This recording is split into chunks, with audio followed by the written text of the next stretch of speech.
Pour que ce soit toujours pas la bonne lettre, on va avoir un décalage comme ça permanent, je pense. C'est très embarrassant. Avec la lettre, normalement, ça devrait être la lettre C, mais donc ça commence vraiment très bien. Je vais revenir en arrière une fois de plus. Hein. On va essayer de trouver une solution parce que ça devient très gênant. La lettre C, pouf, C comme China. Ça va être rigolo après le sujet par sujet. Bref, la lettre C comme China, pas plus de 3 heures de jeu par semaine. C'est toujours David qui s'exprime à ce sujet-là. Ça, c'est vraiment la restriction qui fait mal, là. Oui, le gouvernement chinois donc s'attaque aux jeux vidéo et a décrété que à partir, je pense que d'à partir de tout de suite, les enfants n'auront le droit que de jouer 3 heures par semaine, mais ça ne concerne que les jeux en ligne et les jeux réseau, parce que c'est un petit peu plus difficile de contrôler le jeu sur les PC chez le particulier, quoique ça m'étonnerait pas qu'ils aient envie d'installer des caméras pour surveiller ce que les gens font chez eux, mais ils n'y sont pas encore, espérons-le. Donc voilà, donc les enfants ne pourront jouer aux jeux vidéo que du vendredi soir au dimanche soir, avec maximum 3 heures sur le week-end. Ceci ne s'applique pas aux adultes. Et il y avait déjà des restrictions qui avaient déjà été apportées pour les jeux en ligne en Chine. Et beaucoup de jeunes avaient trouvé comme échappatoire de se loguer avec un compte adulte. Et ici, ils vont faire entrer l'intelligence artificielle et il va y avoir une détection faciale pour détecter si c'est un visage adulte ou enfant. Si c'est un visage enfant, ça sera bloqué après les 3 heures ou en dehors du week-end.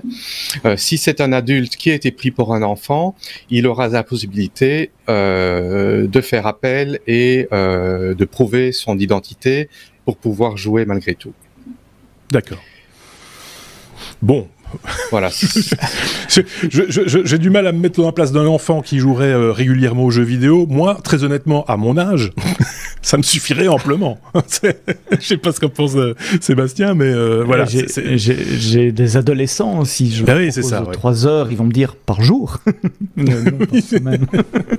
C'est ce que je pensais au début. J'avais lu 3 heures par jour et je me dis 3 heures par jour. Bon, ouais, c'est pas beaucoup, mais c'est acceptable. Oui, c'est ça. Je me demande comment ils vont obliger tout cela pour les fabricants de jeux, en tout cas tous les jeux qui ne sont pas chinois, ce qui est à mon avis la majorité des jeux, en tout cas ceux que nous on connaît. Donc on a une vue certainement biaisée sur ce monde-là. Mais est-ce que ça veut dire que pour vendre un jeu en Chine, Fortnite va devoir, enfin Epic ou les autres vont devoir installer un système de reconnaissance faciale dans leur jeu et mettre en place ce système de limitation? Alors je vais pas trop m'avancer, mais je pense qu'il s'agit essentiellement de jeux en ligne et de jeux sur mobile.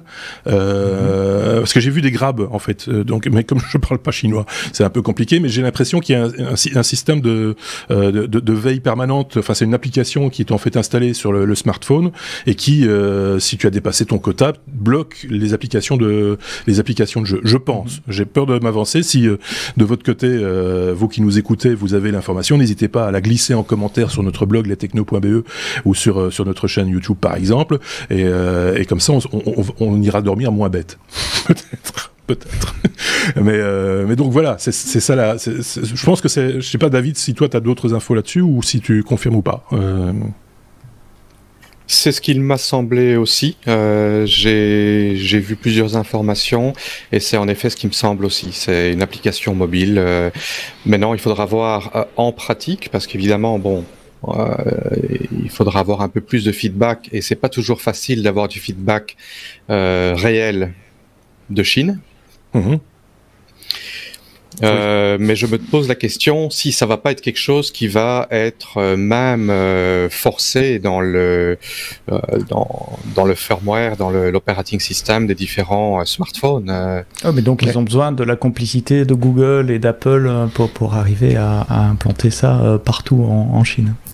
Oui, ou interdire les téléphones qui ne sont pas chinois, ou dire si vous voulez vendre votre téléphone sur le marché chinois, vous devez Oui, mettre ça dedans. Si vous continuez à vendre votre iPhone, par exemple, dans le cas d'Apple, implémenter ce genre de technologie. Tout ça pour dire que c'est quand même d'une complexité rare pour arriver à quel résultat en bout de course.